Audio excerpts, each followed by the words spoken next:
का प्रदर्शन करने वाली है कांग्रेस और इसकी आवश्यकता क्यों पड़ रही है? देखिए, ये प्रदर्शन का तो आपको मैंने बताया कि भाजपा का डाका किसान के घर में फाका, मध्य प्रदेश का सरल किसान नहीं सहेगा ये अपमान। और उसकी इसी भावना के साथ और किसानों की मांगों को लेकर जो सुनाई नहीं हो रही है, पैसा नहीं मिल रहा है, समय पे पैसा नहीं दे रही सरकार, और ये इस तरह की मांगों को, 7-8 मांगों को लेकर हम हमारे कलघाट पर आंदोलन करेंगे। और आंदोलन ये पूरे मध्य प्रदेश लेवल पर हो रहा है, और मध्य प्रदेश में ये आगरा बॉम्बे जो हाईवे है उसको जाम करेंगे। वो आंदोलन रखा, और आपके माध्यम से हम जनता से ये भी करना चाहते हैं और किसान भाइयों से अपील करना चाहते हैं कि आपकी बात को लेकर हम लोग आंदोलन कर रहे हैं, तो उसको समर्थन दें, सहयोग करें, और सभी लोग उपस्थित हो। ये हमारी भावना है। कितने लोगों के जुटने की संभावना है? देखिए, वहाँ घाट पे भी हमारे 15-20 लोग व्यवस्था कर रहे हैं, 15-20 लोग, और 7-8 जिले के लोग हैं वहाँ। सभी लोग वहाँ आएंगे, आसपास का राजपुर, झाबुआ, खंडवा, और आसपास के जो हमारे सभी व्यापारी लोग आएंगे। खंडवा से कितने लोग जाएंगे?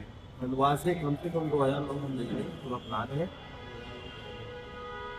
खंडवा में कल एक मामला सामने आया था। जन सुनवाई में किसान पहुंचा था आवेदन लेने, अपनी समस्या सुनाने, लेकिन उसकी समस्या सुनी नहीं गई, बल्कि उसको प्रतिबंधात्मक धारा में गुंडा बताते हुए जेल भेज दिया गया उसके पुत्र के साथ। ये बड़ा दुर्भाग्य है। ये सरकार अपने आप को किसानों की सरकार बताते हैं और किसानों को मसीहा बताते हैं।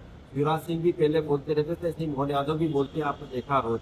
और इसके बाद किसानों को जेल में भी डालते हैं। ये तो दुर्भाग्य है। जो जनसुनवाई में अपनी बात लेकर गया है, अपनी समस्या लेकर गया है, तो उसकी जनसुनवाई में समस्या सुनना चाहिए, और सुनने के बाद निराकरण निकालना चाहिए।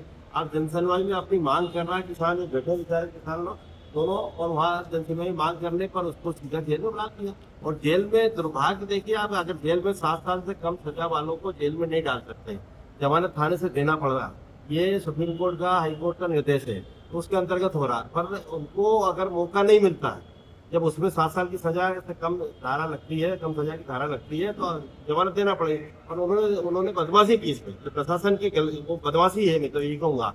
और बदमाशी करके किसान को 151 जेल, 151 में एसडीएम के पास पावर रहता है, इसलिए एसडीएम कभी भी छोड़े, कभी जेल कर दे, इसका निर्णय एसडीएम करने लायक है। और एसडीएम होता है सरकार का प्रतिनिधि मान के चलिए, या कलेक्टर का प्रतिनिधि। कलेक्टर या सरकार जो कहेगी वो करेगा।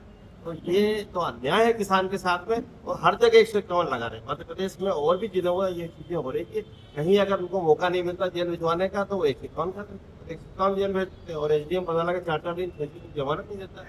तो ये तो होना नहीं चाहिए। 151 धारा से प्रतिबंधात्मक धारा है, सिर्फ, इसके अलावा कुछ नहीं। उसमें उसमें कोई दंड नहीं है, कोई सजा नहीं है, कोई कुछ भी तो नहीं है। क्या 151 ये तो हमारे दोनों जिला अध्यक्ष थे, जो हमारे ग्रामीण और शहर के जिला अध्यक्ष जो है हमारे, उनका बहुत बहुत धन्यवाद, बहुत बहुत आभार कि उन्होंने अभी धरना देकर, प्रदर्शन करके, और उनको दोनों को जमानत करा कर लेकर आए हैं। और इसी तरह की हमारी कांग्रेस पार्टी किसानों की लड़ाई लड़ती रहेगी। हमारे दोनों जिला अध्यक्ष का बहुत बहुत आभार है।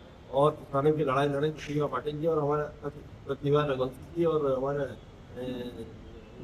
उत्तम पाल सिंह जी, दोनों ने जो लड़ाई लड़ी, और हमारे कांग्रेस के कार्यकर्ताओं ने लड़ाई लड़ी। और ऐसे किसानों की लड़ाई हम हमेशा लड़ते रहेंगे। हमारे अध्यक्ष जी हमेशा खड़े रहेंगे उनके बीच में।